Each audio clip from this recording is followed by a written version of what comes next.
Welcome to Tech with L and F. Today, we're uncovering a hidden truth.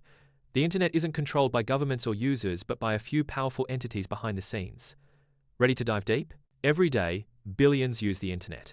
It seems open and free. But the reality? A small group of corporations owns and controls most of its infrastructure and power. Unlike the wireless fantasy, the internet relies on physical infrastructure, cables, servers, data centers, and satellites scattered worldwide, mostly owned by a handful of tech giants. Big players like Google, Amazon, Meta, Microsoft, and a few others dominate this digital backbone, controlling access and flow of information at a global scale. Let's start with undersea cables, the invisible highways connecting continents. Around 95% of global internet traffic crosses these ocean floor cables daily. Who owns these cables? Mostly private tech companies, not governments. That means your data travels through networks controlled by corporate giants. These companies invest billions in laying and maintaining these cables, giving them unprecedented control over global internet traffic routes. Next, the cloud.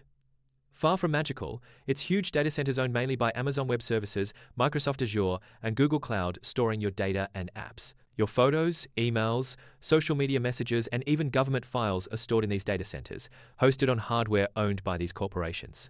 Amazon Web Services controls roughly 1/3 of global cloud infrastructure. That's a huge chunk of the internet's hosting power concentrated in one company. This concentration gives these companies immense influence, enabling them to set prices, control access, and shape how the internet works worldwide.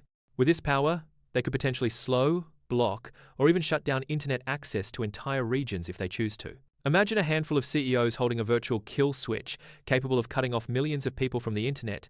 That's the harsh reality. Even governments rent server space and services from these companies rather than owning their own infrastructure in many cases. This means real internet control lies with private corporations, not elected officials or public institutions. But control isn't just physical. Algorithms designed by these companies shape your online experience in ways you don't see. Your social media feed, search results, and ads are all carefully curated by hidden algorithms deciding what you see and what stays hidden. This algorithmic gatekeeping influences opinions, purchases, and even what news reaches you, shaping your entire digital reality. Popular search engines filter and rank information based on proprietary rules that aren't public, shaping what knowledge is easy to find. The internet you think you know is actually a tightly fenced system, a garden controlled by corporate interests deciding who gets in and what they see. This fence creates an illusion of freedom, hiding a complex power structure behind the scenes. Many of these companies are publicly traded, but large institutional investors and insiders hold outsized influence on decisions. Some investors hold stakes in multiple tech giants, concentrating power across the internet's core infrastructure. These overlapping ownerships create a web of control far removed from public view and democratic oversight. So every time you browse, post, or stream, your data passes through pipelines controlled by people you'll never meet or hear about. Your online experience is shaped by infrastructure, corporate interests, and algorithms working silently behind the scenes. These forces determine not only how fast your internet is, but what content reaches you and what stays hidden. The internet's real controllers don't appear in headlines or political debates. They're CEOs, engineers, and shareholders behind closed doors.